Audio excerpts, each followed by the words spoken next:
99.9% of the musicians sat in their room, picked a hero, and emulated. Joni Mitchell. The name itself brings to mind breathtaking musical innovation, lyrics that cut to the bone, and a voice that could paint landscapes of both heartache and joy. She is, without a doubt, a singular genius. She built her entire legacy on authenticity, demanding it from herself, her art, and the world. But what happens when that laser-focused honesty is turned towards her peers?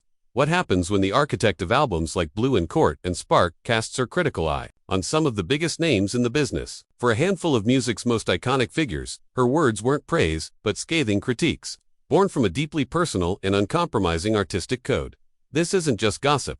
It's a look inside the mind of a master who refused to accept anything less than the real thing. So today, we're pulling back the curtain on the 5 musicians Joni Mitchell just couldn't stand, and the deeply personal stories behind why. To understand Joni's complicated feelings about the music world, you have to start with Bob Dylan. In the 60s folk scene, Dylan was basically a messiah. For a young Joni Mitchell, he was a huge inspiration. But as her own artistry blossomed, admiration curdled into a very public disdain. For Mitchell, this wasn't about rivalry, it was about artistic truth.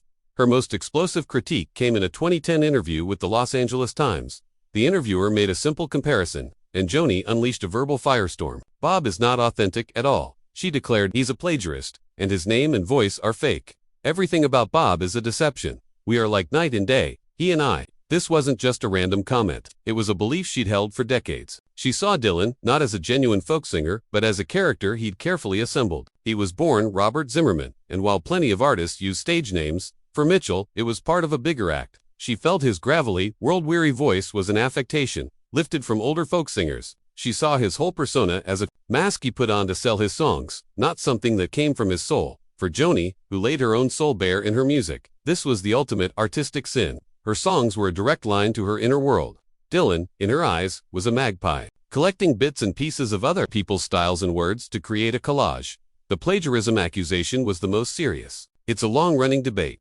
Critics have pointed to Dylan's 2006 album Modern Times, lifting lines from a Civil War-era poet, and his 2001 album Love and Theft, allegedly borrowing from a book about the Yakuza. Dylan's defenders call it appropriation, a time-honored tradition in folk and blues. Mitchell just called it theft. She once softened her stance, but only slightly, saying, "I like a lot of Bob's songs, though musically he's not very gifted. He's borrowed." This was another sore spot. As a composer of immense sophistication who invented her own guitar tunings to find new chords, she found Dylan's simpler folk structures unimpressive. Her frustration seemed to boil over when the media kept calling her the female Dylan, a label she found deeply insulting. It's like the old saying about Ginger Rogers and Fred Astaire. She had to do everything he did, but backwards and in high heels. Mitchell was a musician of arguably greater technical skill, yet she was constantly being measured against a male counterpart whose legend, in her view, was built on a deception. Their paths crossed on tour, but a friendship never bloomed. For Bob Dylan, the persona was the art. For Joni Mitchell, the art was the person. The story of Joni Mitchell and Judy Collins is one of the most tangled in folk history. It's a story of mentorship, ownership, and resentment that all started with the song that launched Joni's career. Both sides. Now, in the mid-60s, Judy Collins was already a star. Joni Mitchell was a struggling songwriter from Canada. As the legend goes, musician Al Kooper was so blown away by Joni that he called Collins at 3 a.m. and put Joni on the phone to sing her new song. Collins was instantly hooked. She recorded both sides, now for her 1967 album, and her version, with its lush arrangement, became a massive international hit, even winning a Grammy. It was the first time the world had heard the name Joni Mitchell, and it made her an overnight sensation. On the surface, it's a dream come true. But underneath, Joni's feelings were complicated. Despite the career boost, she reportedly disliked Collins's version. The very things that made it a hit, the polished production, the accessible sound, felt like a betrayal of the song's raw, contemplative spirit. Collins's version was beautiful, but it was definitive. Joni's own recording, released a year later, was more fragile and questioning. The problem wasn't that it was a bad cover. It was that Collins had turned her deeply personal meditation into a pop standard. Joni was the author, but Judy was the voice the world knew. This set the tone for their entire relationship. Collins recorded other Mitchell songs and was always praising her genius. In one memoir, Collins even called Joni a muse. The warmth, however, wasn't always returned. Mitchell seemed to keep her at a distance. The dynamic created an unshakable tension.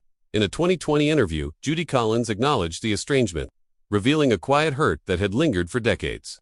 She said that they had been close friends, but Joni eventually cut her off, for reasons Collins couldn't explain. She then added a line that spoke volumes. "I mean, I'd like to have a thank you note from her." This wasn't a nasty feud with public insults. It was a quieter, sadder divergence. For Collins, she was championing a brilliant songwriter. For Mitchell, she was watching her most intimate creations become famous through a voice and style that were not her own. The success Collins brought her was a debt of gratitude she seemed unwilling, or perhaps unable, to ever fully repay. Joni Mitchell's clash with John Lennon wasn't about artistic rivalry. It was about class, culture, and intellect.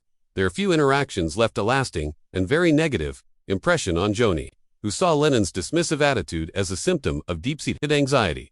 Their most significant meeting happened in 1974. During Lennon's infamous Lost Weekend in Los Angeles, Joni was in the same studio complex, recording her masterpiece, Court and Spark. Wanting to share her new work, she played some tracks for Lennon. His response wasn't admiration, but condescending. Career advice. Mitchell recalled him saying, "Oh, it's all a product of overeducation. You want a hit, don't you?" He then suggested she add fiddles to her sophisticated, jazz-inflected songs to make them more commercial. The comment stung. For Lennon to reduce her groundbreaking work to being overeducated was a profound insult. In a later documentary, she connected Lennon's attitude to his background. "It was that fear working-class people have of middle-class people," she explained. This became her central theory on Lennon. She saw his abrasiveness as a defense mechanism, a product of his Liverpool upbringing clashing with the more refined world he now occupied. She speculated he had the same conflict with the Beatles' producer, the famously erudite George Martin. By mocking her overeducated music, she believed he was reaffirming his own blue-collar identity. Other accounts add layers to their awkward dynamic. May Pang, Lennon's girlfriend at the time, wrote in her book that Mitchell's presence made Lennon uncomfortable, claiming she would stop by the studio and behave flirtatiously, which he found embarrassing. Whatever the reason, the chemistry was just not there. Mitchell's opinion of him was set, and it wasn't flattering. She saw his jab as a fundamental misunderstanding of who she was.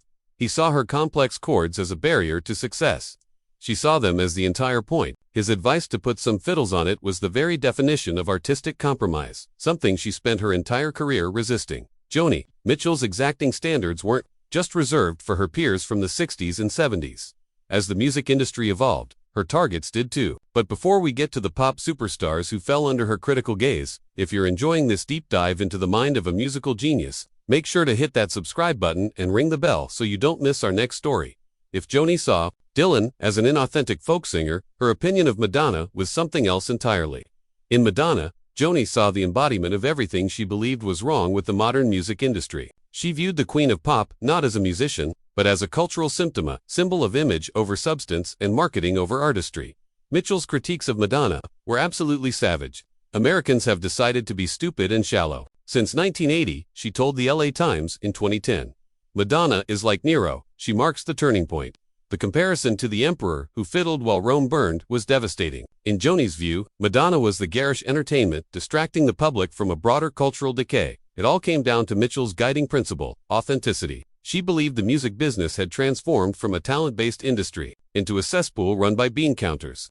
They weren't looking for talent, she argued, but for a look and a willingness to cooperate. And Madonna, in her eyes, was the ultimate cooperator. "She's manufactured," Mitchell stated bluntly. "She has knocked the importance of talent out of the arena."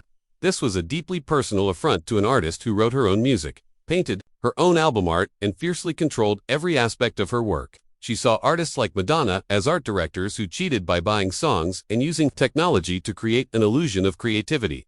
Mitchell was particularly incensed by Madonna's use of sexuality, scoffing at the idea that it was feminist. "What's the difference between her and a hard hooker, you know?" she mused in a Rolling Stone interview. "Who's being exploited there?"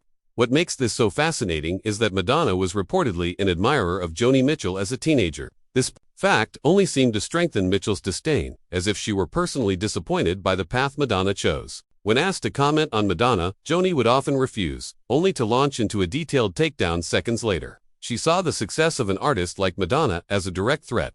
"What would I do?" she once asked. "Show my tits, grab my crotch, get hair extensions, and a choreographer." The questions were a direct jab at the very performance style that made Madonna a global icon. The final musician on our list represents a more modern, and perhaps more complicated, critique. The relationship between Joni Mitchell and Taylor Swift isn't one of open hostility, but of a quiet, dismissive coolness from the elder stateswoman towards the pop superstar who calls her a primary influence. For years, Taylor Swift has been open about her admiration for Joni. Many listeners see the influence from her confessional songwriting to her album Red, which felt like a nod to Joni's Blue. The connection seemed so natural that in 2012, Swift was attached to play Mitchell in a planned biopic based on the book ** Girls Like Us*. This was the moment the public learned exactly how Joni felt. When asked about the casting, she didn't hold back. First, she said she had squelched the film, effectively killing it. Then, she turned her attention to Swift. "I've never heard Taylor's music," Mitchell claimed in an interview. Then, she delivered a backhanded compliment dripping with sarcasm. "I've seen her physically. She looks similarly small-hipped and high cheekbones. I can see why they cast her. I don't know what her music sounds like, but I do know this, that if she's going to sing and play me, good luck." That good luck was laced with an unmistakable challenge. It implied that playing Joni Mitchell required a musical complexity she clearly doubted Swift possessed. It was a subtle but devastating dismissal, suggesting Swift was just a superficial look-alike, not an artistic kindred spirit. This seems rooted in the same values that fueled her other critiques. While Swift is praised for her lyrics, her music, especially then, was firmly pop. For Joni, a pioneer of complex guitar tunings and jazz harmonies, Swift's musical landscape was likely seen as simplistic. It was another case of a poet setting words to conventional music, rather than creating a holistic, groundbreaking artistic statement. So, while critics and fans love to draw a straight line from Joni's Blue to Taylor's Red, it's a connection Joni Mitchell herself has pointedly refused to co-sign. By dismissing Swift, she's making a final, powerful statement about what she believes constitutes true artistry.